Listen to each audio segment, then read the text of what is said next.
Buenas tardes. Bueno, en primer lugar quería agradecer a todos los asistentes vuestra presencia, resaltando la figura de nuestros ponentes de hoy. Bueno, a la derecha, Pedro Pablo Peña, presidente y fundador de Alianza Nacional. Buenas tardes. Íñigo Pérez de Rasti, dirigente de la misma formación. ¿Qué tal, Jesús? Buenas.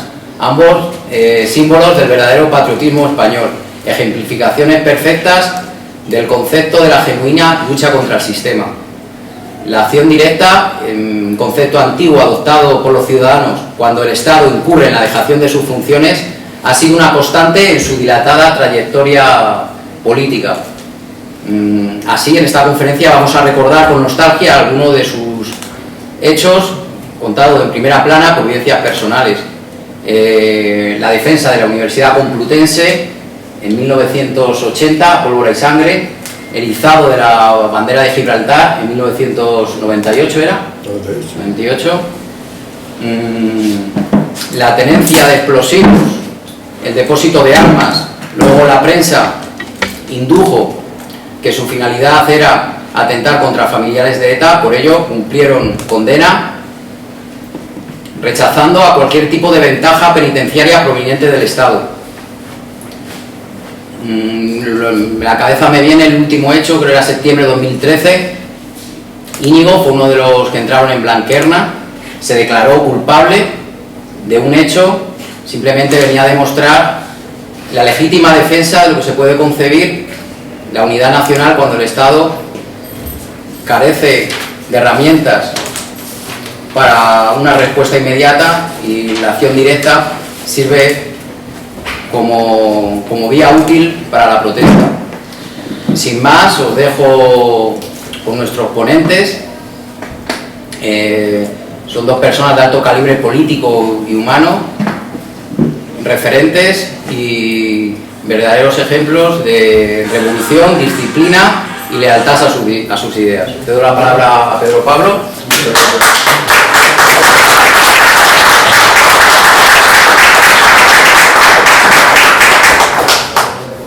Bueno, vamos a ver. Pues supongo, no sé positivamente que tanto para Íñigo como para mí es un placer venir a esta asociación y hablar entre camaradas de generaciones mucho más jóvenes que nosotros, que son los que deben tomar el relevo. Nos han dicho que explicáramos, vamos, el tema de la conversación es militancia y revolución nacional. Militancia viene de miles militis, soldado. Un militante es el soldado de una idea, a eso se reduce todo. Y el soldado de esa idea puede ser, pues, desde las más humildes cometidos que se puede hacer en una actividad política, hasta los más sacrificados. Y digo de eso porque para algunos la militancia se queda en un periodo determinado de la juventud, pues un periodo muy corto en el cual están llenos de fervor, pero lleno de un fervor que es como la gaseosa. La abres, sale, desaparece y se acabó. La militancia real es permanente. Un militante jamás deja la militancia, si es un verdadero militante. Hace unos días se cumplía, el 5 de julio en concreto, se cumplía el aniversario, sucedió en 1962, del fusilamiento de un teniente de la Legión extranjera, de la Legión francesa, un teniente del REP, del primer regimiento extranjero de paracaidistas, que era, por así decirlo, la unidad de élite más importante de la Legión francesa. El fusilamiento se produce por parte del propio Estado francés, y se produce porque en el proceso de entrega de Argelia, en el proceso en el cual el Estado francés, mandado por De Gaulle, decide concederle al FLN, al Frente de Liberación Nacional Argelino, la entrega de Argelia y reconocer la independencia de Argelia, hay un número importante de soldados franceses y de patriotas franceses que se niegan a esa entrega.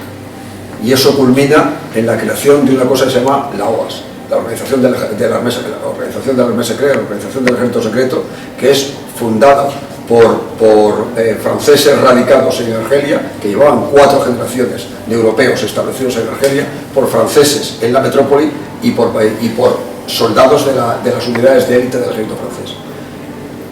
la militancia llevada a su última expresión. Gente que tenía unas carreras profesionales excepcionales.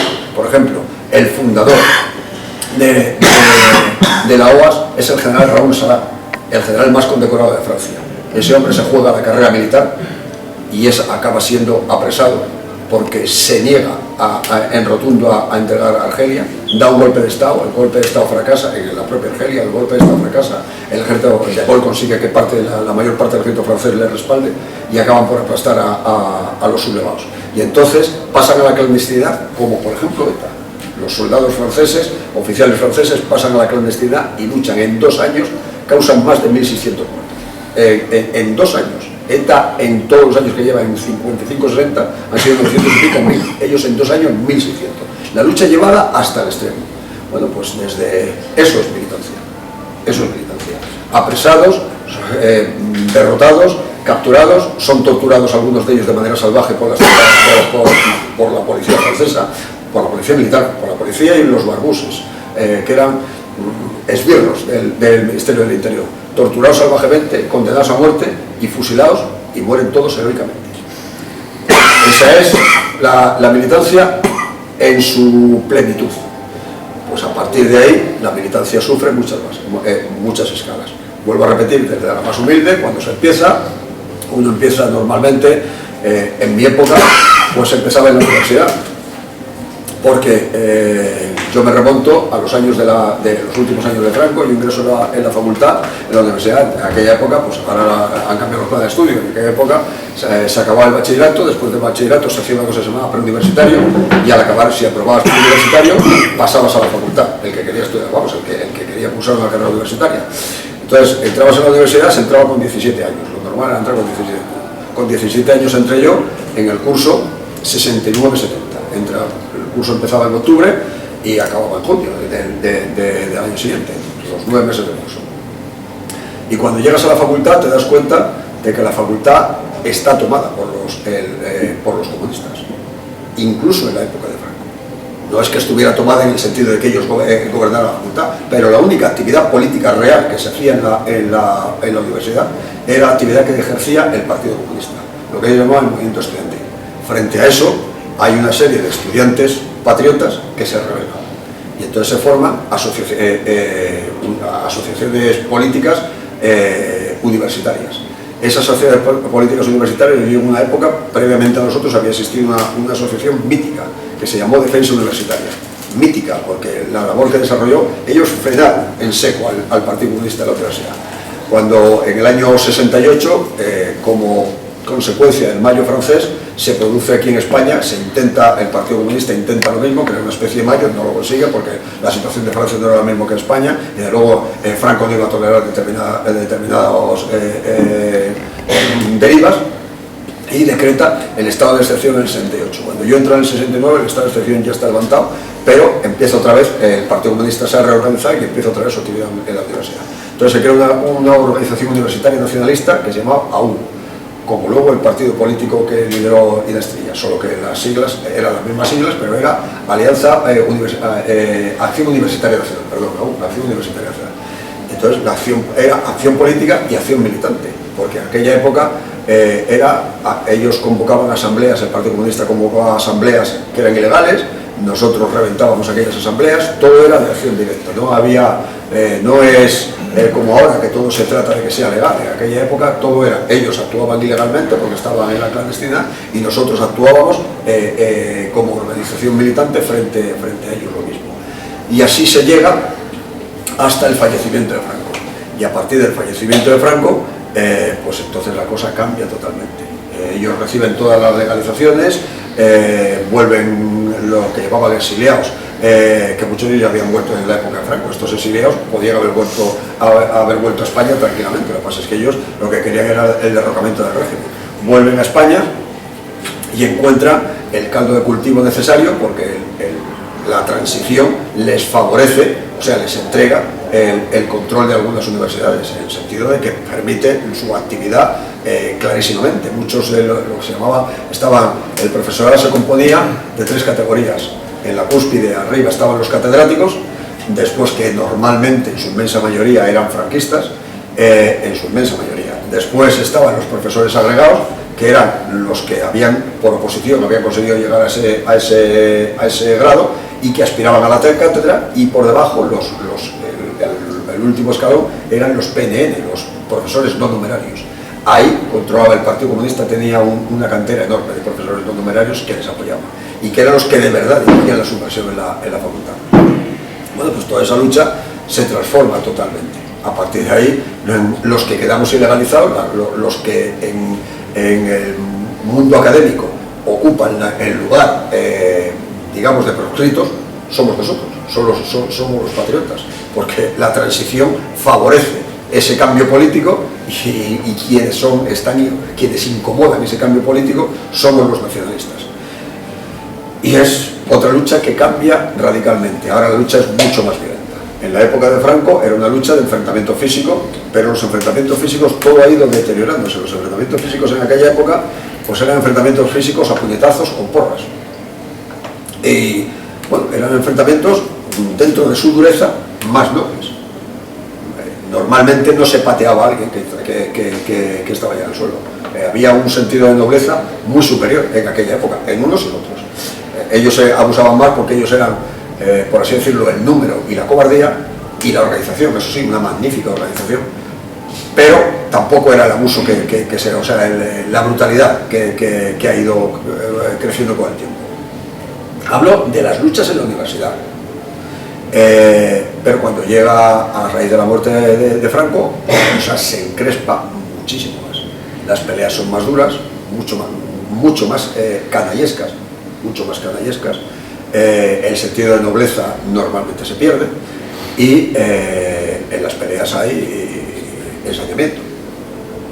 Y así ocurre, nosotros recuperamos nos vemos en la obligación de recuperar la universidad. Ya se constituyen los partidos políticos de izquierda, el Partido Comunista que es legalizado, el Partido Socialista Obrero Español, la ORT. En aquella época había una extrema izquierda muy poderosa. A la izquierda del Partido Comunista había organizaciones muy poderosas. Estaba la ORT, Organización Revolucionaria de Trabajadores, la LCR, la Liga Comunista Revolucionaria, que eran había maoístas, había marxistas-leninistas, había maoístas, y estaba la organización juvenil del Grapo, el Grapo, que era un partido, la rama política, o sea, el aparato político del Grapo, el partido político del Grapo era el PCR, Partido Comunista de España reconstituido, que era una escisión del PC oficial al que ellos despreciaban porque lo consideraban reformista.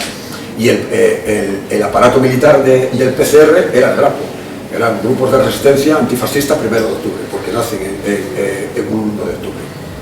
Y después tenían una organización juvenil, se llamaba la ODEA, Organización Democrática de Estudiantes Antifascistas, que eran tremendos, terribles, porque normalmente el que entraba en la ODEA entraba como un paso previo a ingresar en el Grapo.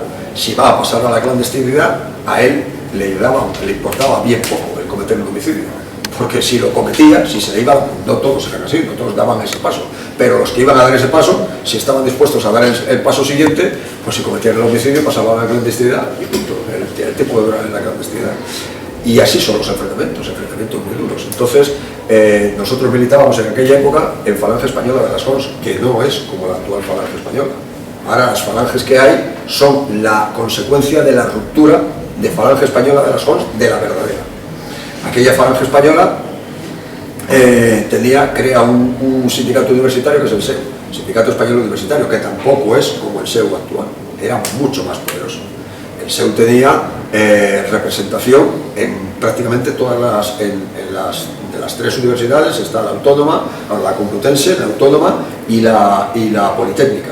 Pues tenía representación prácticamente en todas las facultades de las 3 universidades. Y luego estaba una milicia que era la primera línea, en la cual estaba yo, por ejemplo. Y nosotros éramos los que sosteníamos cuando las cosas ya llegaban a un extremo, que el SEU no podía controlar la situación en la facultad, intervenía la primera línea.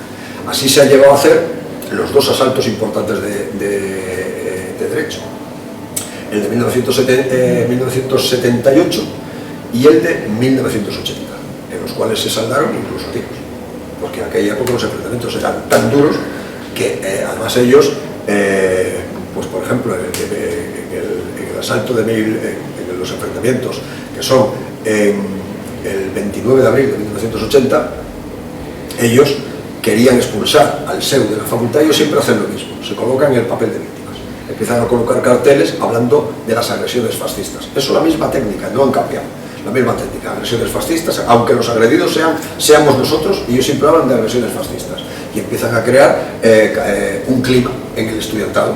Hay que frenar a los fascistas, hay que frenar las agresiones fascistas. Entonces, con eso empiezan a conseguir que el profesorado, que ya está predispuesto, que formaba parte, vuelvo a repetir, los PDN, y formaba muchos de ellos parte del Partido Comunista, empiezan a hablar en el rectorado de que hay que tomar medidas con prohibir las asociaciones estudiantiles fascistas. Entonces ellos convocan una huelga, un día de huelga general, y se concentran y convocan una marcha de todas las facultades a la Facultad de Derecho, que era la más fuerte, donde el SEU tenía más fuerza, para expulsar a los fascistas, fuera fascista de la universidad. Entonces nos encontramos con que llegan a la Facultad de Derecho, pues a lo mejor 500 estudiantes. Estamos hablando de mucha gente, porque la mayor parte de los estudiantes se van a su casa, pero entran, las facultades se quedan vacías, temiendo el enfrentamiento, y llegan pues, como 500 militantes de izquierda, o sea, del Partido Comunista, del PSOE, del Partido Comunista y de la extrema izquierda, para ocupar la Facultad de Derecho y expulsar a los fascistas. Y nos encontraron nosotros.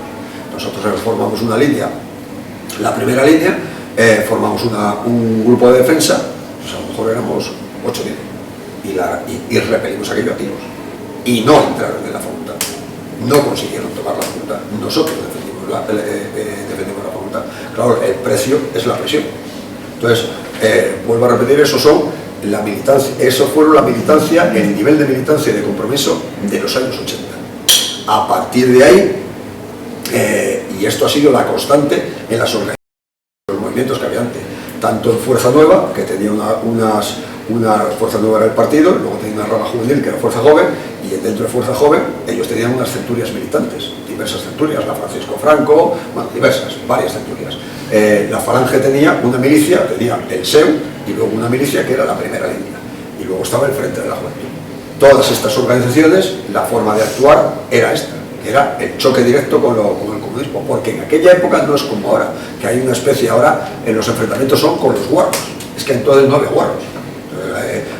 Todo esto es la degradación de lo que había antes. Ni los nazis son nazis, ni los guarros son anarquistas. Todo es una degradación, y salvo honrosas excepciones, nadie es lo que dice ser, porque nadie merece el nombre, o sea, nadie merece el calificativo que él se atribuye. Los guarros no son auténticos antifascistas, son escoria, pero es que los nazis tampoco son auténticos nazis, también son escoria, normalmente, que son putos borrachos, unos y otros, muchos de ellos drogadictos, unos y otros, peleas de navajeros, unos y otros, palizas indiscriminadas, unos y otros, tribus urbanas. Por eso, ahora la Brigada de Información no nos trata como organización política, nos trata en un apartado, el grupo 30 de la Brigada Provincial de Información se llama de tribus urbanas, que es el que se dedica a investigar nuestras actividades, porque nosotros nos hemos reducido a tribu urbana. Y esa es la batalla que nosotros desde AN llevamos tratando de librar desde hace varios años. Evitar expulsar a los elementos despreciables que se han infiltrado en el seno de nuestras organizaciones y volver otra vez al concepto de militante político. El militante político ha de ser puro, entregado a la causa y disciplinado. Y si no, no es un militante, solo es un mierda.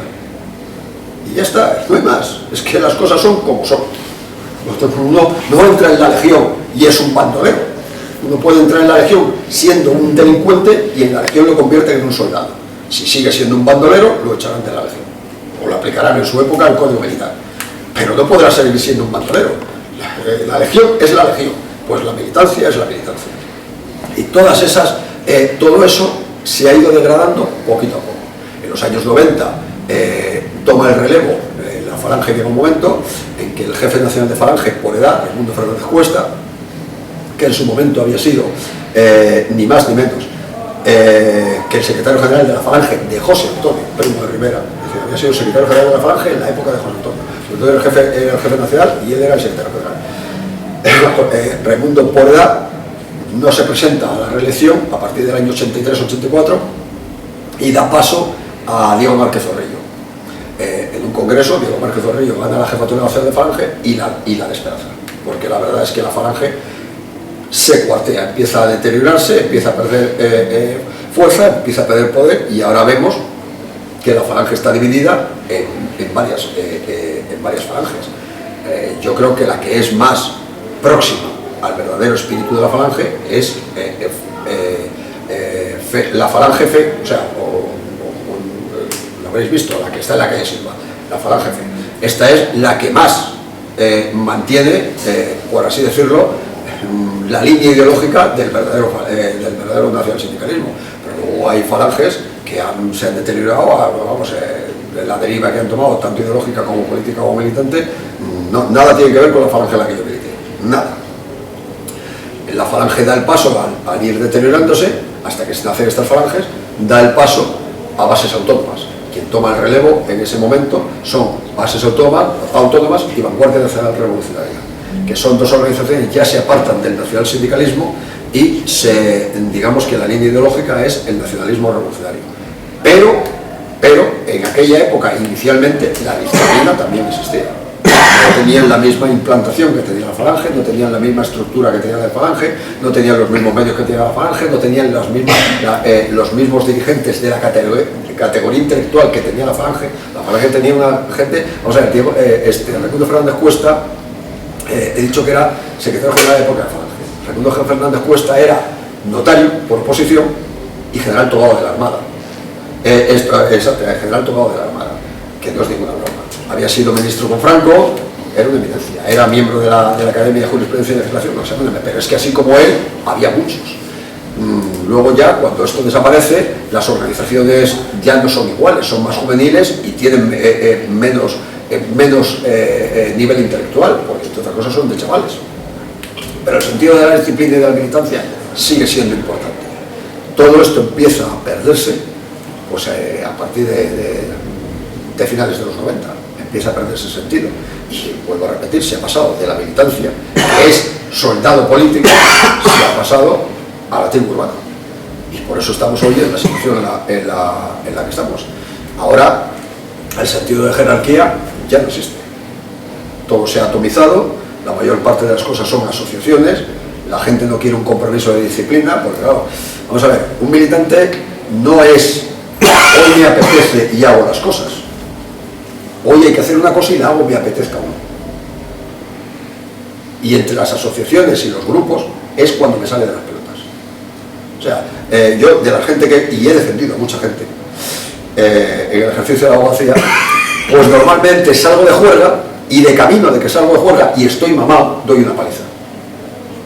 Me encuentro con un guarro y le meto un palizón. Normalmente en mayoría. Normalmente en mayoría. Vamos 5 y golpeamos a 2. Normalmente.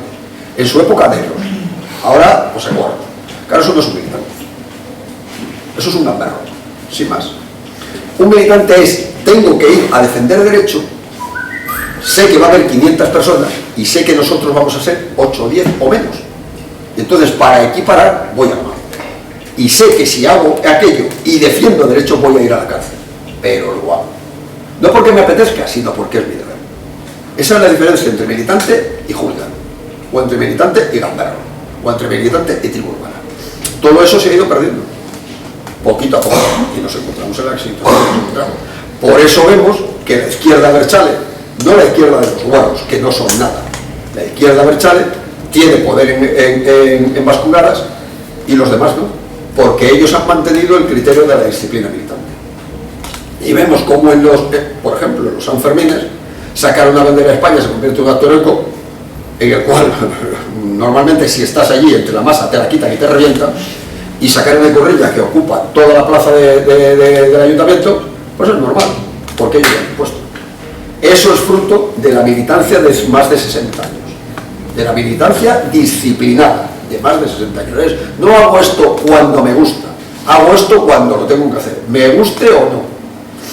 Hemos visto, y eso lo he visto en contacto directo por el ejercicio de la abogacía, hemos visto como, por ejemplo, en la festividad de la Virgen Blanca, y aquí hay algún vasco, de la Virgen Blanca de Victoria, que es el 5 de agosto, creo recordar, pues hemos visto cómo los abertzales, año tras año, han conseguido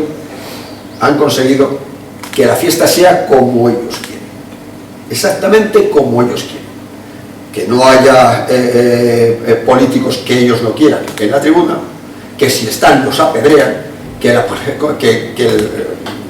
bajan un muñeco que creo que llaman el celedón, se baja desde la Basílica de la Virgen Blanca hasta donde está el público, bajan el muñeco y entonces al muñeco lo sustituye un tío de unas peñas que se viste de celedón y sube, la gente sube saludando. Bueno, la fiesta empieza así. Pues han conseguido que el celedón lo nombran ellos, que es de las peñas que deciden ellos y que la policía municipal se abstiene.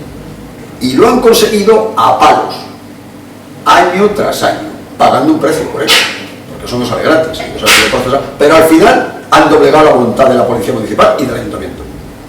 Por eso ellos sacan una icurriña que ocupa la plaza y nosotros no sacamos nada.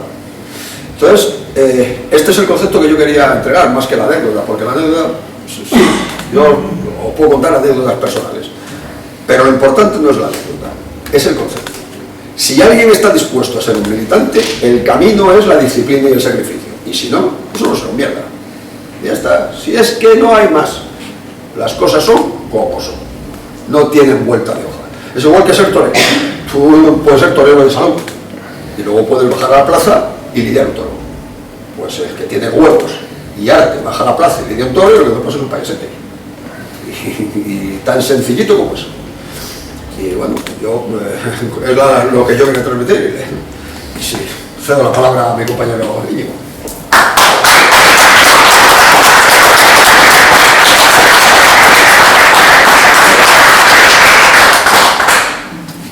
Pues yo también quiero agradecer a Jesús y a la Asociación El Búnker por la invitación, y bueno, yo me voy a ceñir un poco más a los puntos que ha mencionado Jesús, pero también los voy a relacionar con el contenido de fondo que ha reflejado Pedro Pablo. Sobre el primer tema que nos proponía Jesús, que es sobre la lucha en la universidad, pues Pedro Pablo puede hablar de mucho más conocimiento de causa que yo, porque ha estado mucho más involucrado que yo. Yo en aquellos años también militaba, pero militaba directamente en una organización universitaria, y bueno, si la situación es exactamente como él la ha descrito. Básicamente, en general la situación era de una violencia extrema, porque las organizaciones de izquierda, por su mano, intentaban expulsar de la calle, de la vida política, a lo que eran los partidos nacionales, objetivo con el cual estaban de acuerdo todo el espectro político, desde Alianza Popular, y digo desde Alianza Popular, incluida Alianza Popular, hasta el resto.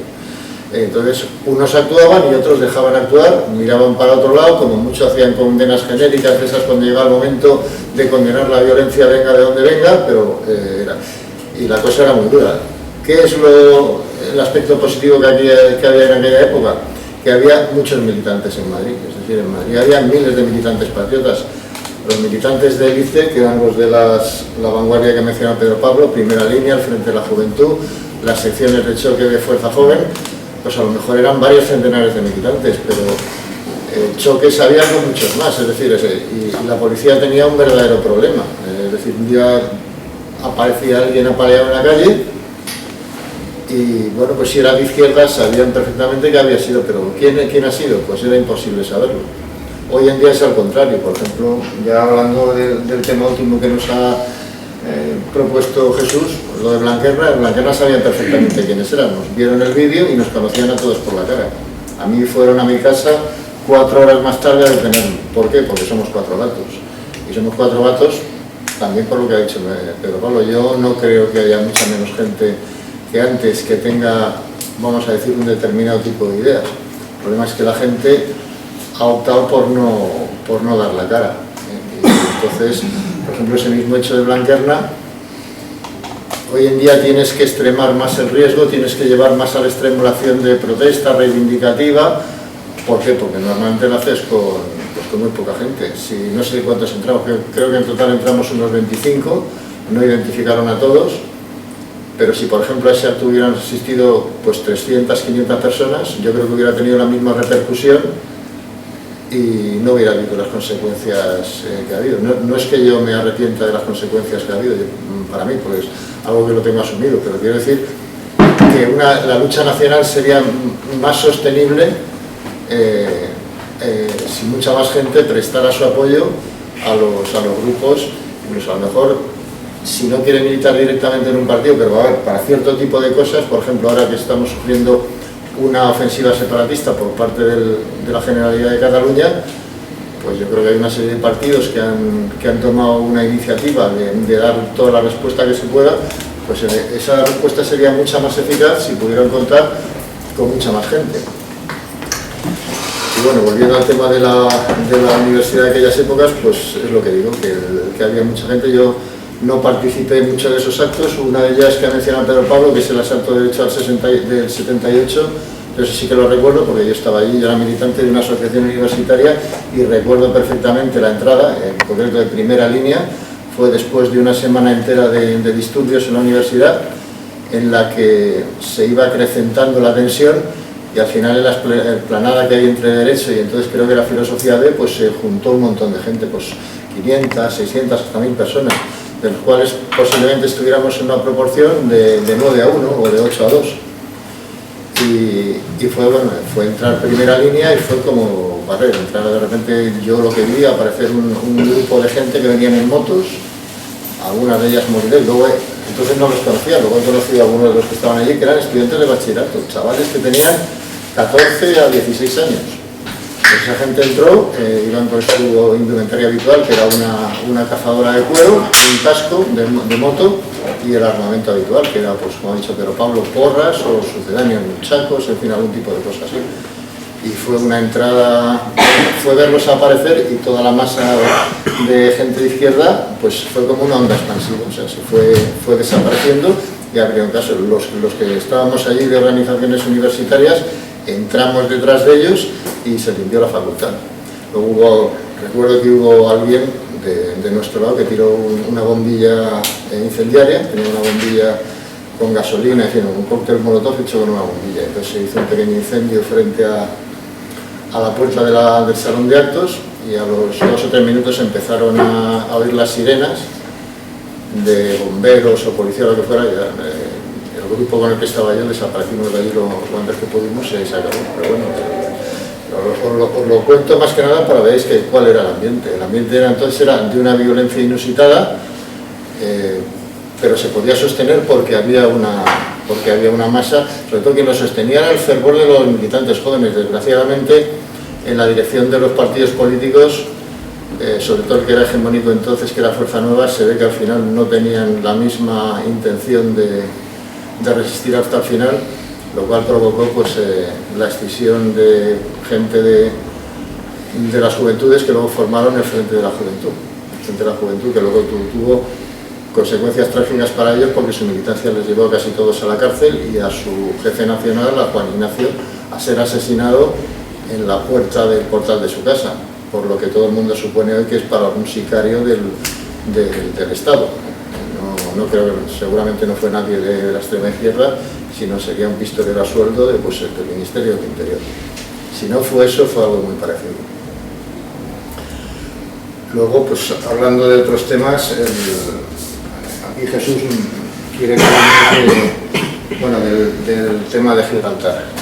El tema de Gibraltar, bueno, supongo que no sé si sabéis de lo que es, fue una acción que decidimos entrar en Gibraltar y sustituir la bandera. Hay un edificio emblemático que es lo que llaman ellos el Castillo del Moro, que es donde una parte es un museo y la otra parte es la cárcel de Gibraltar. Bueno, pues en la parte del museo, arriba hay una torre con un mástil donde está la bandera británica, y entonces entró un grupo de militantes, de 5 militantes, se hicieron fuertes allí, quitaron la bandera y la pusieron una bandera española, por cierto una bandera española con el águila de San Juan.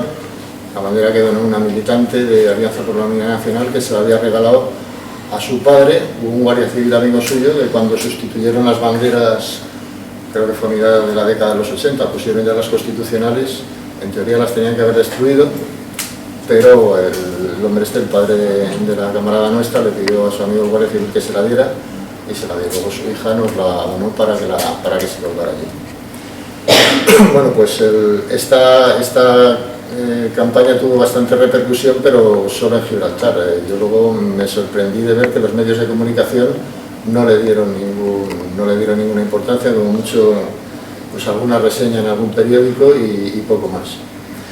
Esta campaña, lo que me parece importante resaltar, estaba enmarcada en una campaña que se llamaba Recuperemos España, y que lo que trataba de hacer era, pues un poco en el sentido que ha expuesto antes Jesús, de lo que es acción directa, es decir, un poco poner el dedo en la llaga. Es decir, cuando un sistema político tiene contradicciones, la obligación de un movimiento de oposición, sobre todo un movimiento revolucionario, es hacer que esas contradicciones no queden en el olvido. Una gran contradicción, incluso para los propios principios del sistema, es que había una región de España en donde había una idea proscrita, que es la idea de la nación, la idea nacional española. Estaba proscrita por la violencia, que en teoría la utilización de la violencia en un sistema democrático debería de estar prohibido, pero el Estado hacía dejación de su obligación y no quería defenderla. Básicamente ese era el sentido político que tuvo esa campaña. La campaña se empezó con un acto en Rentería el 31 de mayo del... Estamos en Miranda de Ebro antes. Sí, bueno, Miranda de Ebro fue como una especie de preparación para... Pero no tuvo demasiadas repercusiones. De Rentería sí salió en todos los telediarios y... Bueno, los abertzales llenaron la explanada, un sitio que se llama la Alameda de Gamón, es digamos una plaza central, como muchas otras localidades del País Vasco, tiene como una especie de, ¿cómo se llama?, para una orquesta, tiene como una especie de templete o donde se ponen las orquestas, luego tiene, pues, tiene arbolado, bueno, tiene como filas de árboles, suelen estar bastante bien cuidados y eso. Bueno, pues esa fila la ocuparon unos 4 o 5 mil abertzales. Y cuando llegamos la policía nos llevó a otro sitio a hacer el acto. Aún así, bueno, nos acabaron apedreando el autobús, pero vamos, ese acto en concreto sí que tuvo mucha repercusión, que es lo que estábamos buscando. Luego se siguió, duró 1 año y medio, 2 años aquella campaña, hubo momentos en que alcanzó una intensidad frenética, en el que al mes se hacían a lo mejor 2 acciones de tener una concentración en una localidad de Vascongadas o una caravana, pero el fin de semana anterior se hacía una esta de propaganda, es decir, se iba por la localidad o por la zona donde íbamos a hacer la caravana y se hacían pintadas anunciándola.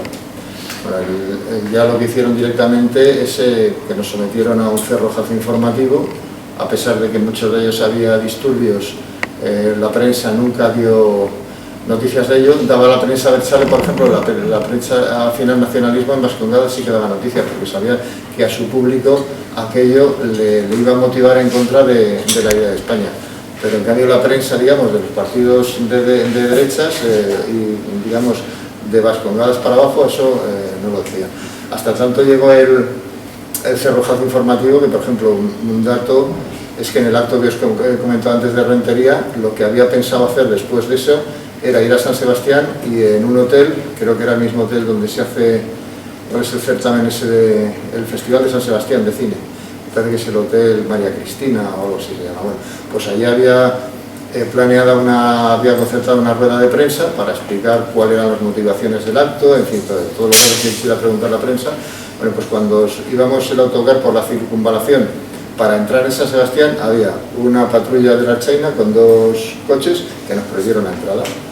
Salió el secretario nacional y varias personas de la cúpula, bueno, salió Ricardo Sanguinestrillas, que era el jefe nacional, salió Pedro Pablo, salió Marisa, salió una... Y lo que nos dijeron es que no había rueda de prensa, dijeron que no había porque ellos lo habían desconvocado, o sea que se tomaban esas libertades, que es un auténtico atropello hecho por la autoridad, o sea, eso es una vulneración del derecho a la libertad de expresión, del derecho de reunión, de la libertad de circulación, pero bueno, con nosotros cometían cualquier tipo de abusos. Y bueno, esa campaña, como os he dicho, se siguió llevando a cabo por un periodo de 2 años, se sostuvo gracias a un grupo de militantes pues que estaban entregados, eran verdaderos militantes como que se atengan al tipo que ha explicado antes Pedro Pablo, es decir, gente que considera que está ahí por un sentido del deber. A veces teniendo que hacer varios sacrificios. Recuerdo otro acto en el que dijimos que íbamos a entrar en Estella y fuimos, normalmente íbamos con furgonetas alquiladas de Atesa, pero de transporte de personas, es decir, íbamos sentados. Pero como ya nos tenían calados, alquilamos 2 de transporte de mercancías, y los migrantes iban en el suelo, pues con mantas o con cojines o lo que fuera, incómodos, pasando frío, porque la calefacción del vehículo no era aplicable al Estegarra. Bueno, estuvimos toda la noche, salimos de Madrid como a las 11, y toda una noche de viaje por España. Notamos que cada una de las 2 furgonetas nos estaban siguiendo vehículos de la Brigada de Información. Los despistamos como pudimos, y bueno, lo que pasa es que ya fue imposible. Esto ya es un pueblo relativamente pequeño, y bueno, pues no es difícil de cerrar. Colocaron patrullas de la policía, en este caso de la Guardia Civil, en todas las entradas, y en la que estábamos pues nos detuvieron. Eso sí, consiguió entrar la que era secretaria de prensa, Marisa López Alonso, que fue en autocar. Incluso el Gara la sacó en foto en portada. Ella se paseó por allí esperando a que llegáramos, luego ya vio que no íbamos a llegar. Supongo que hablaría por móvil con alguno de nosotros, y nos dijo que estábamos detenidos. Y bueno, pues este es el tema del Recuperemos España. La tenencia de explosivos. Bueno, sí, eso es nuestra. Estuvimos también, es una condena, estuvimos condenados a varios años de prisión por lo que ha explicado Jesús. Nos acusaron de tenencia de aparatos explosivos incendiarios y de tenencia ilícita de armas de fuego, y la policía dijo que suponían que nuestra intención era atentar contra un autobús de simpatizantes y de familiares de ETA. Y bueno, pues en prisión hicimos una huelga de hambre, porque nuestra condena coincidió cuando se produjo el incidente de Iñaki de Juana Chaos, que el Estado lo liberó porque ya había llegado a conversaciones con ETA y con el mundo Abertzale de tener una política de mano abierta y de dar facilidades y de ir liberando a los presos cuanto antes, irlos acercando Entonces, en señal de protesta, pues hicimos una huelga. La huelga, la verdad es que en un principio no partió de nuestra iniciativa. En el módulo en que nosotros estábamos había bastantes presos que estaban indignados y quisieron hacerla, y si se hubiera hecho tal y como estaba planteada en un principio, hubiera tenido un seguimiento relativamente importante. En un momento yo creo que hubo del orden de casi 30 internos que querían hacer la huelga. Ellos lo hacían simplemente en su condición de internos en un centro penitenciario, porque pensaban que se estaba dando un trato de favor a otro por su condición de preso vinculado a una actividad política, y ellos eran presos comunes y creían que es decir, que ellos no es que estuvieran identificados con una idea política, pero ellos ya los fueron convenciendo de una manera o de otra, pues el equipo técnico de la prisión, los educadores, los psicólogos, y fueron abandonando todos menos uno, que sí que hizo la huelga con nosotros, y bueno, la mantuvimos aproximadamente 30 días. 30 días, sí. Y bueno, 30 días tú tú estuviste 2 días más. Yo me acuerdo, yo estuve exactamente 4 semanas, 28 días. Fue de viernes a viernes. Y bueno, es que me habían trasladado, por eso mantuviste 2 días más, sí. Bueno, tuvo algo de repercusión. Aquí hubo luego organizaciones fuera que, en concreto la Falange y Alianza Nacional, pues se hicieron eco de la huelga de hambre y le dieron algo de toda la publicidad que... Se convocó una marcha a Segovia. Sí, a Segovia, efectivamente. Hablar, intermediar para que desconvocaran o que dejaran de su actitud. Bueno, se le veía ya en riesgo y se apuntó a la misma, no solo gente de su formación, fue en autobús, en coches particulares, para que depusieran su actitud. Sí, me acuerdo que era Nación y Revolución. Nación y Revolución se convocó. En Nación y Revolución yo soy uno de los cofundadores, somos 7 empezamos, se convocó, se fue allí, y no sé quién hizo de intermediario, quizás a quien habló con vosotros, no recuerdo. Y al final, bueno, fue ya por la decadencia de vuestra actitud, no por la maniobra de intermediación por la que depusisteis. No, pues nosotros teníamos pensado, vamos a ver, nosotros convocábamos esa huelga Cuando tú convocas una huelga de hambre tienes que saber muy bien qué objetivo quieres, porque si no la huelga de hambre te lleva a la muerte. Nosotros nuestra idea era que la huelga de hambre sirviera de toque de atención. Entonces la convocábamos una semana y la íbamos prolongando. Por eso él dice que estuvieron 4 semanas, porque ellos, a lo que pasa que a mí me habían mal trasladado desde Segovia a Meco, y como no sabía si ellos habían acabado la huelga o no, hasta que no recibí la visita del abogado y me dijo ya han acabado la huelga, no la acabé yo, por eso estuve 2 días más, pero por eso, porque yo lo que no quería era unilateralmente desconvocar la huelga y que ellos no lo hubieran seguido. Cuando el abogado me confirmó, o la abogada que era Blanca, me confirmó que ellos ya habían desconvocado la huelga, pues nosotros el objetivo lo habíamos conseguido. Habíamos conseguido que la propia Mercedes Gallizo hiciera, que era la secretaria general de instituciones, no era directora, era secretaria de Estado de instituciones penitenciarias. Habían ampliado el cargo. Ella reconoció que la única huelga que se tomaba en serio, porque se convocaron huelgas en varias prisiones, pero la única que se tomó en serio era la que llevaban unos militantes políticos en Segovia, que éramos nosotros y un vasco que había sido anarquista, pero que estaba ahora por delitos comunes. Él no decía que era un preso común, él decía a sí mismo que era un preso social, y este sí mantuvo la huelga hasta el final, junto a nosotros. Y bueno, habíamos conseguido el objetivo de que incluso la Mercedes Gallizo se pronunciara sobre la huelga, y ya se se acabó con la huelga. El año era 2002. No, 2003. No, 2006. 2006. Bueno, la huelga debió ser más tarde, debió ser en 2007, porque nosotros entramos en junio del 2006, según mi impresión. Debió ser en 2007 la huelga. 2007, sí, 2007 debió ser. Sí, yo creo que fue la primera mitad de 2007. Sí, la primera mitad de 2007. El cumplimiento fue íntegro de la condena. No, vamos a ver el cumplimiento. A ver, la libertad condicional. Nosotros nos negamos a...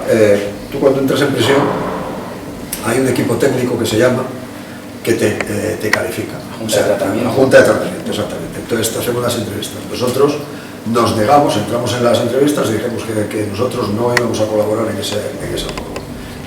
La entrevista, a ellos te llaman, pasas a un despacho y normalmente está en la Junta de Tratamiento, la preside el subdirector de seguridad.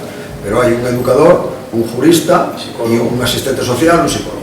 Entonces nosotros nos mantenemos, ellos tratan de convencerte, como los americanos, de que hagas una autocrítica, de que digas que estás arrepentido, de que bueno, de que quieres reformarte. Nosotros decimos que nosotros no tenemos que reformarlo de nada. Habíamos entrado por una causa política justa y nosotros manteníamos esa actitud. Entonces ellos, a partir de ahí, claro, los beneficios se pierden. Ellos ya es más difícil conseguir beneficios. Y nosotros mantuvimos esa actitud tajantemente. Con lo cual, cuando salimos, pues claro, ellos se veían un problema, porque ellos tampoco quieren convertirte en un mártir, y más en condenas como la nuestra. Yo estaba condenado a 3 años y medio y llegó a 5, porque además de los explosivos le habían encontrado las armas. Entonces era 1 año y medio más. Entonces ellos no quieren convertirte en un mártir por eso. Ellos lo que quieren es a ver si puedes ceder, y ellos no te dan beneficios o te los dan, pero tú has cedido. Nosotros no cedimos jamás. Es más, no solo no cedimos, sino que nos negamos. Luego sacaron una nueva cosa que era el fichaje electrónico. Tú cuando vas ahora, antes fichabas el sistema de huellas. El sistema de huellas. Ellos sacaron un fichaje electrónico y, como todo, como dice él, ni siquiera la idea es nuestra. Cuando salió el fichaje electrónico, muchos presos, que son presos internacionales, que es decir, que han cometido delitos en varios países, temen, porque el sistema electrónico es que se lo pasan a todas las policías europeas y a la norteamericana y tal. Entonces dijeron, habría que oponerse. Al final nos opusimos nosotros. Los únicos que nos negamos fuimos nosotros 2 y un moro, y un chaval moro, que por lealtad con nosotros, porque le hacíamos los escritos, se mantuvo con nosotros. Fuimos los últimos que mantuvimos el tema. Entonces, claro, tú ves que el preso común, la verdad es que no vale ni para tomar por culo. Es que es así. Es la mayor... No, antes sí. Es que el preso común, como toda la sociedad, todo ha decaído. En los años 80 el preso era duro, pero duro de verdad. El preso era, primero en las cárceles, el 95% de los presos eran españoles. Y había una minoría de extranjeros. Pero los presos eran duros como el pedernal, eran las bandas, las famosas bandas de atracadores pues esos que se ven en la película de Perros Callejeros, eran así, duros de verdad. La banda del chándal. La banda del chándal, duros de verdad. Pero el preso de ahora no es así. Ya toda la sociedad ha decaído, igual que el legionario de ahora no es como el legionario de los años 30, pues el preso de ahora no es como el preso de los años 80 y nada es como antes. Entonces los presos hablan mucho, pero en cuanto que los presionan, ceden. Y los únicos que al final mantuvimos el tipo y vimos que no poníamos esas huellas, y éramos nosotros, y no las pusimos. Y claro, también nos costó caro aquello, nos costó atrasos en las calidades.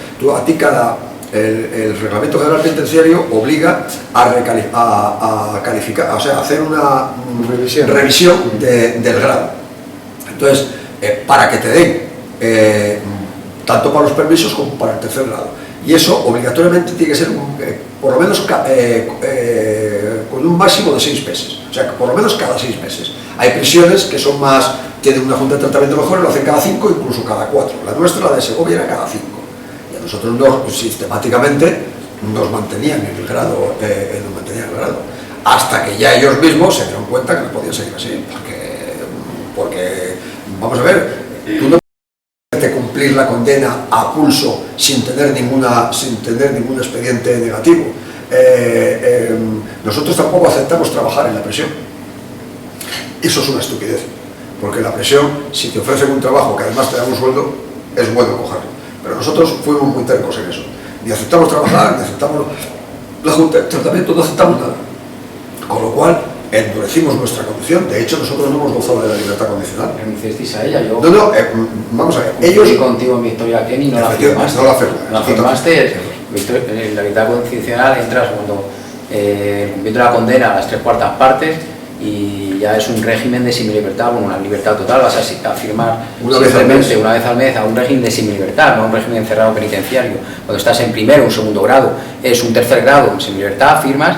Y bueno, delante mía le llamaban por altavoz, Pedro Pablo Peña, de tercer grado, o sea, libertad condicional, no la firmó, se negaron a cualquier tipo de ventaja penitenciaria, incluyente primero de instituciones penitenciarias y del Estado. O sea, cuando entras en prisión, yo he estado 2 veces, el recluso común está obsesionado con la libertad y hace cualquier cosa para aminorar sus penas, pero cualquier cosa, bueno, el peloteo es constante, la junta de tratamiento, la compra de funcionarios, cualquier cosa, es un preso vendido y hay gente del entorno que entra, renuncia a sus ideas, empieza a juntarse con otra gente simplemente para conceder beneficios penitenciarios. Cuando está allí es duro, si tienes una condena larga es duro comértela íntegramente, porque todo el mundo, la obsesión es la libertad, incluso entre recursos se ayudan para lo que es acortar su condena penitenciaria, y eso se lo comieron íntegro. Entonces, bueno, es un ejemplo de la fidelidad a sus ideas, un ejemplo de acción directa, de revolución y de motivación de una trayectoria política desde lo que es la entrada en la universidad, sus orígenes, el epicentro de lo que son las acciones, hasta la actualidad. La entrada en Blanquerna la han participado ellos. Y lo que dice muchas veces, por ejemplo, Pedro Valera, habla de lo que es la pirámide invertida. O sea, si la base de militante ahora es una basura, pues es una basura. Los militantes políticos han involucionado y son, hay borrachos íntegros, pero son borrachos gamberros.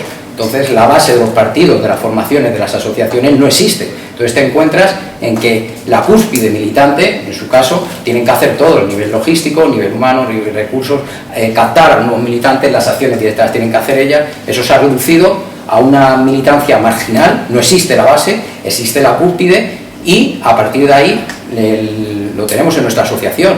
En nuestra asociación, ahora mismo en Compromiso de Cueta, o sea, hay un grupo de 30 personas. Aquí somos 4, ¿por qué? Pues una auténtica basura, mis propios militantes. En ese sentido, son militantes, vienen aquí cuando les interesa, vienen si hay alguna chica, si no, no vienen, y ya está, aquí somos 4 y somos 30. ¿Por qué? Pues somos basura, porque viven a 30 metros. Eso, en el ámbito político, en cualquier asociación, es un ejemplo. O sea, son casos que se pueden aplicar de manera simultánea y es la misma historia de siempre. Entonces, si los mismos dirigentes políticos tuvieran una base sólida, por ejemplo, hablábamos de Le Pen, bueno, ya es un partido endulcorado, pero ha tenido una base consistente, ha tenido primero un movimiento cultural y una base de militantes disciplinados. Pero ahora el concepto de militante disciplinado a cualquier nivel, asociación, partidos políticos, sea de un ámbito o de otro, no existe. Entonces te encuentras en que si formas un proyecto, cualquier cabeza visible, pues que al final tiene que hacer todo porque, bueno, el sitio se ve aquí. Ellos han sido un ejemplo desde la universidad hasta, hasta el momento actual. Como decía León de Grell estuvo en los últimos años en España y era el primero que hacía un activismo y se ponía carteles, daba conferencias hasta la última instancia de la muerte, y eso es lo que es una militancia. Pero da igual que sea un partido político, en una disciplina, en una asociación, si no las cosas no salen adelante. O sea, si no hay orden, no hay progreso, y si no hay disciplina, pues somos una basura todos. Cuando a lo mejor quien está llevando a la asociación tiene que preparar una charla que no te da tiempo a preparar, tiene que pintar el suelo, tiene que regañar a 5 que no ponen cuotas cuando cobran 3.000 euros, el triple que tú, o estamos a la marginalidad, porque eso es lo que nos mereceremos, estar en la marginalidad y hacer otras cosas que realmente no podemos aspirar a más, no por la élite dirigente o personas que sí tienen buena voluntad y una formación exquisita, sino porque la base es una auténtica basura. Y se ha denigrado el concepto de militante político al gamberro, y claro, formas algo y tienes una lacra detrás, una lacra que no sabes si limpiar, porque luego encima, o sea, limpiarles para que no vengan, pero luego tienes, claro, tienes enfrentamientos en una línea recta, y eso es el movimiento actual que tenemos, actual, no hay más. Entonces es un ejemplo sobre todo de lealtad y disciplina y de una acción directa desde sus orígenes. Pues los verdaderos antisistemas son ellos, no son organizaciones cobijadas que por moda están y les ceden Patio Maravillas, o organizaciones sindicales que simplemente tienen el cobijo social, pero también el político. Es muy fácil ahora ser guarros el antisistema. El verdadero problema es cuando eres un patriota verdadero y te enfrentas a ellos, al sistema, y en todos los sentidos, a nivel físico, porque tú cuando entras en prisión ves que los amigos reales ya no existen, son los que van a verte, ¿vale? Entonces ahí, cuando haces una acción de estas, vas a prisión y lo sabes, no eres consciente, no es el que hace un acto de manera caliente, entran por la puerta a reventarnos esto, te defiende, pero tú cuando haces una acción, a lo mejor hay que plantearla como se planteó en Blanquerna 2-3 semanas previa, y si entras o no entras, hay unas consecuencias u otras, las que han planteado ellos. Y eso muchas veces es romper con tu trayectoria bien académica, si estás estudiando, la militancia, a nivel personal, a nivel familiar, a nivel sentimental, si tienes novia, y esa disciplina sí la han tenido arriba. Que aquí nadie alaba a los del norte, se alaba lo que es su disciplina, porque los únicos dirigentes políticos han intentado atentar, según dicen los medios de comunicación, han sido estas dos personas. O sea, esas corrientes que dicen por ahí para el desprestigio, no. En un foro a Brechare lo dijeron, y se hizo acciones en el País Vasco contra ellos, intentó atentar, según dicen los medios de comunicación, porque la condena solo fue a explosivos, y Pedro es una ejemplificación. O sea, él lo conozco personalmente y no lo dice, lo voy a decir yo, voy a tomar esa autonomía moral de si en casos de abogacía no cobra por principios, y podía llevarlos, o sea, lo lleva bien, pero quiero decir, podía llevarlos a un nivel más elevado, a nivel, o sea, con un beneficio personal hacia él, y él reduce esa ventaja personal a cambio de una colaboración con el movimiento. ¿Cuántos de aquí estamos dispuestos a sacrificarnos personalmente, con privaciones de libertad, a nuestros empleos? Porque él no cobra por principios. Él ha trabajado esta noche, ha venido, que ya venía en transporte público, le hemos puesto un coche, o sea, es el concepto puro de militancia, y no se ha desintegrado por la dilatada trayectoria política que ha tenido. Entonces aquí hay chavales que vienen, o aquí en otra organización, no quiero decir nombres, y ese es el concepto que yo quería interiorizar a la gente de aquí, que si se pierde la motivación con 20, 30, ya cuando se tenga 40 o 50, pues realmente es una persona indolente, que has caído en el ostracismo, nadie te va a recordar, te van a recordar luego como un auténtico basura, como la mitad que he echado yo de aquí. Gente que falta, no solo el tema, es que falta su palabra, pues los 10 euros hasta se los pone cualquiera, pero por lo menos si no hay dinero, que no hay, pero que estén y que ayuden. Faltan a su palabra, faltan honor, si la gente mejor fuera. Entonces, era la interiorización que teníamos que tener, la decadencia del concepto político a nivel de base, el militante antiguo, y el descarrilamiento en cuesta abajo de lo que es ahora mismo no sé si se puede llamar entre comillas, el simpatizante de algo. El simpatizante es alguien que viene a una reunión, te olvidas de él, y luego a lo mejor oye otra charla de quien sea, de ellos o de otros oradores, y vuelve a los 3 años, te dan la palmadita, hay un partido, te votaré. Eso no vale para nada. Hay que estar aquí, hacer cosas en donde sea, tener motivación. Simplemente eso. Hemos acabado la... Sí. Hay rueda de preguntas. Adrián. Creo que deberíamos, después de todo esto que hemos vivido, y muchos de aquí tampoco somos tan jóvenes y tal, la unidad de tú. Sí. Bueno, pero de puta, por lo que he escuchado de la militancia anterior y como hemos visto, te digo que ya estamos siendo tan jóvenes, hemos visto pasar varias generaciones y ahora las generaciones van muy rápido. Sí. A lo mejor de mi abuelo a mi bisabuelo casi no había diferencia, de mi padre a mi abuelo había un caso y de mi padre a mí la hostia. Y mis sobrinos de 10 años o menos es que no sé ni de qué hablar con ellos. ¿Ese concepto de militante es realista o es anacrónico? Es que no hay otra forma de hacer las cosas. Hemos visto durante muchos años, muchas veces, partidos políticos con muy buena intención y con muy buenas bases que no han funcionado. Es posible sacar, y no quiero una respuesta ahora, pero da igual, es para pensarlo, un militante como el de antes con la plataforma que hay ahora. Bueno, vamos a ver, nosotros estamos en esta lucha por un principio espiritual.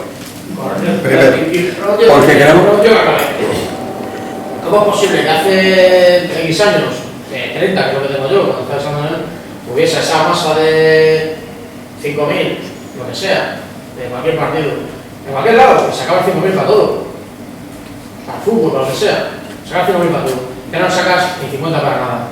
La sociedad ha evolucionado en un mundo en el que nadie va a hacer nada que no sea sus cosas. La sociedad se ha degenerado, que es otra cosa. Por eso digo, pero a lo mejor ya no es realista. Pero es que en ese caso lo que hay que hacer es cerrar la maleta y se acabó. Vamos a ver, nosotros estamos aquí. ¿Cómo puede ser que nosotros estamos aquí? No salga nunca nada, jamás, de nada? Nosotros estamos aquí por un principio espiritual, porque la España que hay no nos gusta.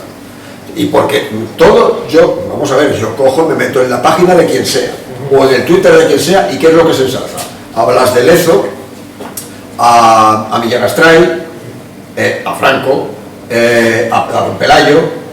Bueno, si es la España que queremos, que son los que construyeron España, es porque queremos volver a esa España. Para volver a esa España hay que sacrificarse. Si lo que queremos es el mínimo esfuerzo, entonces no hace falta luchar. Entonces hay que dejar que el PP siga como está haciéndolo y a donde lleguemos. A donde lleguemos. Si no llegamos a ningún lado, pues a ningún lado. Entonces, lo que estamos haciendo es una revolución espiritual. Y la revolución espiritual exige sacrificarse. Bueno, yo veo aquí ahora mismo, esto es un gimnasio. Vamos a ver. Cualquiera que haya practicado, practicado de verdad deporte, o que quiera ser boxeador, ya que veo los sacos, sabe que o se sacrifica o no es boxeador. Tú lo que no puedes es venir, si te preparas para un combate, no puedes venir hoy y a lo mejor dentro de 5 o 6 días vas, y luego entre medias te pones de comer hasta el culo, y luego otro día pues bebes hasta que te... y luego llegas al combate y pues, si subes al cuadrilátero te dan una que te cagas. Entonces tú, para ser un boxeador, tienes que ser sacrificado. Me estoy acordando ahora mismo, no sé si os acordaréis, de uno de los más grandes nadadores que ha habido, un norteamericano, ¿cómo se llama aquel famoso? Que el primero que ganó las 8 medallas de oro. Mark Speed. Bueno, Mark Speed ya era campeón, ya había sacado en las anteriores Olimpiadas, creo que habían sido 3 medallas de oro, que no lo había conseguido nadie, pero su meta era arrasar en el medallero. Entonces buscó al mejor entrenador, tenía el mejor entrenador. Son 4 años para las Olimpiadas. Bueno, pues cuando llevaba 1 año y pico de disciplina de hierro, de no salir jamás, nunca, su familia era muy rica, entonces el entrenador vivía allí con él, o estaba con él, o iba todos los días con él, por la mañana un horario absoluto, tantas horas de nadar, tantas horas de gimnasio, esta alimentación, tantas horas de sueño, así. Bueno, pues fue su cumpleaños y el tío se le tenía una novia y la novia lo convenció de celebrar el cumpleaños. Y lo celebró, en su propia casa. El entrenador echó a la novia a la calle y dijo, tú fuera. La echó, sin que el otro dijera nada, fuera, que no quiero volver a verte. Y le dijo a él, hemos acabado, se acabó, te dejo, abandono tu entrenamiento. Le dijo, no, por Dios y tal, le dijo, abandono tu entrenamiento, tú has incumplido el pacto que habías hecho conmigo. No, por Dios, le dijo, la última vez que te lo permito. Si vuelves a fallarme ni un minuto, ni un solo minuto, te quedas aquí solo. Como si fuera un legionario. 6 medallas de oro. Claro, así se consiguen 6 medallas de oro. Si él hubiera cedido, o sea, si hubiera dicho, bueno, pues yo voy a celebrar mi cumpleaños, pues, y la novia no lo vuelve a ver. por teléfono, los 4 años, porque así lo impuso el entrenador, como si fuera, pues no sé, ni Esparta, 6 medallas de oro. Si queremos que España vuelva a ser la España de Blas de Lezo, pues tendrá que ser así, y si no será un trozo de mierda. Y ya está, no hay más. A ver, No hay más. Pedro Pablo, yo te quiero contestar desde otro punto de vista, no porque esté en desacuerdo con lo que ha dicho Pedro Pablo, que él lo ha contestado desde el punto de vista, digamos, de la sublimación de la militancia, incluso llevándolo hasta el grado del heroísmo. Yo te lo voy a contestar desde el punto de vista de la utilidad práctica, es decir, de conseguir resultados. Y me voy a ceñir a 2 hechos de los que he hablado. Uno ya casi lo he contado, es el de Blanquerna. Y la diferencia de tener que hacer una acción entre 25 tíos o hacerlo 500 sería, lo hubiéramos hecho sin despeinarnos si hubiera tenido la misma repercusión. Y además no hubiese tenido la misma conclusión, bueno, pues meter a gastar 500 que a 20, claro. Pero a ver, no lo digo, a mí no me duele las consecuencias que haya tenido para mí, lo digo por la efectividad, porque además se hubiera podido seguir manteniendo en el tiempo. Otro ejemplo quizá más ilustrativo es de la campaña que ha hablado Recuperemos España. Los primeros actos los hicimos solo con la militancia de Alianza por la Unidad Nacional, pero luego se empezaron a establecer contactos ya cuando vimos que había tenido alguna repercusión en prensa y que si, por ejemplo, la afición de, no sé exactamente si era la del Real Madrid, o había un boletín que se llamaba Super Hincha o algo así, puede ser. Bueno, pues desde ese nos felicitaron y tal. Bueno, pues fuimos a hablar con las 2 hinchadas de los 2 equipos más importantes de Madrid, del Real Madrid y del Atlético de Madrid. Y fuimos a hablar, fue la dirección de Alianza por la Unidad Nacional a hablar con otro partido del área. Bueno, pues en los 3 no nos negaron la ayuda. O sea, nos recibieron con buenas palabras y tal, y no fue nadie. Si a esos actos a los que muchas veces íbamos a Vascongadas 2, 3 furgonetas de 9 personas, ponle 30 personas en el mejor de los casos. Si en vez de 30 personas hubiéramos ido 300, yo te digo que vamos 300, sobre todo ese tipo de gente de la que está en las aficiones de los equipos, hubieran tenido que ir con una disciplina que no es a mí lo que hagan en sus momentos de esparcimiento, a mí me parece estúpido, pero en fin, cada uno se divierte como quiere. Yo no le veo la lógica de liarte a pedradas si eres aficionado del Atleti con otro aficionado ultra del Madrid, cuando los dos, en teoría, en lo principal, que es en la idea de España, están de acuerdo, ¿no? Me parece que haya rivalidades deportivas, me parece muy bien, pero bueno, eso es otro tema. Pero a ver, ese tipo de gente con 300 de tíos no nos hubieran echado de allí. Si hubieran tenido que comer el acto, y por ejemplo en Hernani estuvimos intentando entrar hasta que al final lo conseguimos, hubiéramos entrado a la primera, pero hubiéramos entrado caminando incluso desde San Sebastián. Y no nos hubiera echado nadie. Hubieran venido manadas de abertzales y no nos hubieran podido echar, porque eso sí que es una constante de siempre. Para vencernos en la calle necesitan una superioridad en número mucho más grande, porque ellos están acostumbrados a utilizar la táctica de golpear y correr. Aunque sean incluso masas, la masa está solo para hacer bulto.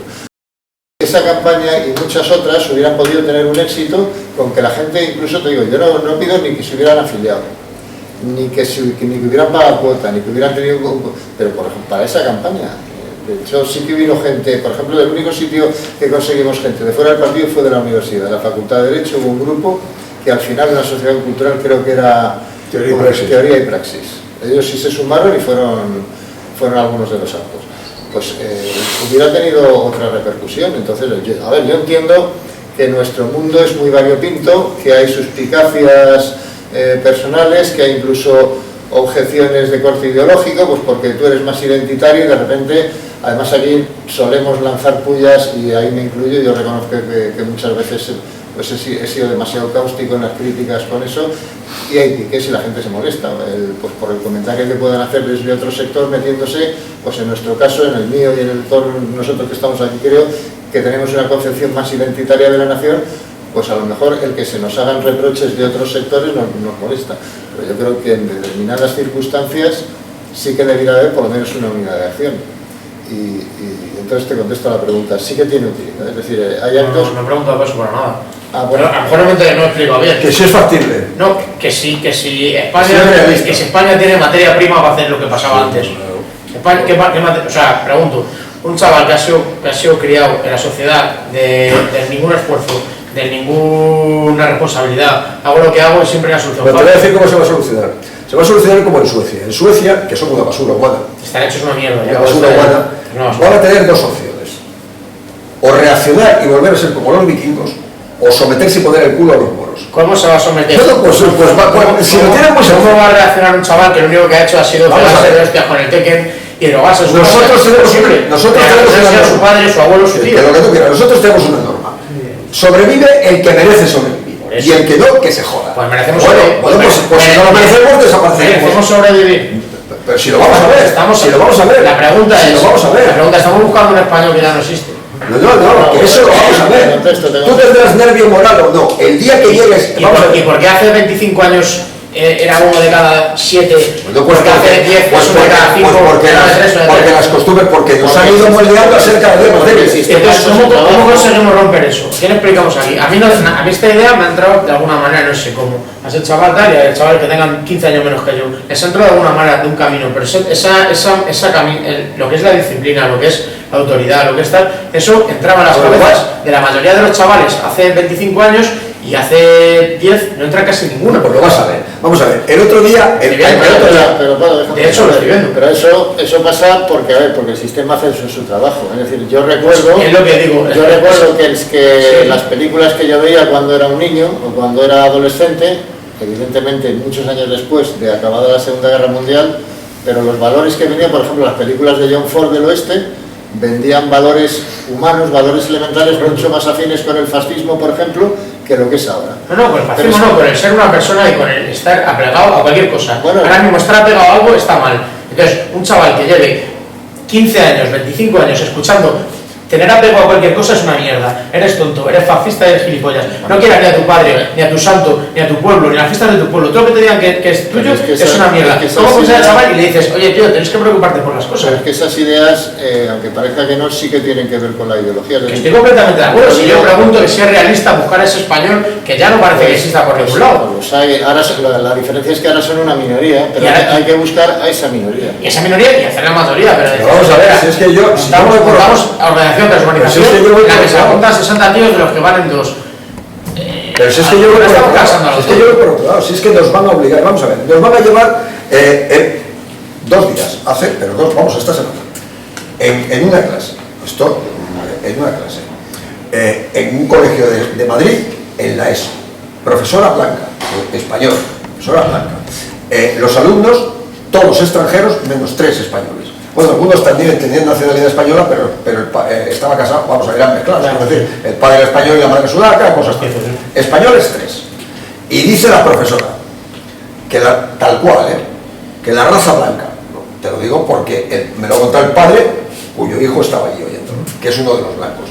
La raza blanca ha causado todos los males del mundo, todos los males. Lo que hay que hacer es mestizar a la raza blanca para que acabe por desaparecer y acabar con los males. Llegará un día en que ese chaval ahora mismo lo oye y le choca. Y él le dice a su padre, oye, mira lo que me han dicho, que tenemos que desaparecer. El padre fue y protestó.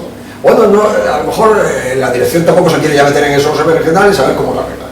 Llegará un día que pase como en Francia, donde ser blanco, tú vas y te pegan por ser blanco. Estoy de acuerdo, pues entonces llegará un momento en que los blancos eres impensable. Yo jamás había pensado, ahora yo entro en Twitter y yo veo que hay en Alemania, en Gran Bretaña, en Estados Unidos, en Suecia, un montón de páginas y de perfiles que son ya hasta prohitlerianos. ¿Por qué? Porque están viviendo lo que están viviendo. Y cuando el chaval blanco llega y dice, vamos a ver, es que yo soy chicas blancas que son incluso rojas, incluso feministas, incluso gilipollas, y que llegan y que por ser blanca le ponen la cara como un pan sin haber hecho nada. Llega un moro y le mete 4 puñetazos en la cara porque es una puta blanca, para él. Y la tía piensa y dice, pero si yo he pedido que entre, he votado a su favor, he pedido que lo están, coño, y este es el trato, pues entonces reaccionarán, acabarán por reaccionar, y si no reaccionan desaparecerán. Pues es que es muy sencillo el tema, es muy sencillo el tema, pero nosotros estamos aquí para hacer que reaccionen. Es que es la misión del militante nacionalista. No parece que estemos llegando a ningún lado. Pues porque el túnel es muy largo y la luz está al final. Y porque llegará un momento... Vamos a ver, nosotros somos el país que menos tasa de inmigración tiene. ¿Por qué Le Pen consigue, Marine Le Pen, incluso no siendo una radical, incluso no ganando las elecciones, incluso haciendo las trampas que le han hecho, ha llegado a la segunda vuelta. Pues ha llegado a la segunda vuelta, pues no, porque hay un montón de franceses que están hasta aquí. No, porque Francia no es igual que aquí. ¿Y qué ha hecho la alemana esa que le han partido la cara por ser blanca? Escribir en Twitter y punto. No, hombre, punto. en la juventud ahora. Vamos a ser realistas. en Alemania existe una reacción que no es la deseable, pero existe una reacción. ¿Alguna más pregunta tenéis? Ya cerramos la conferencia y nada, gracias a todos por vuestra asistencia, chicos.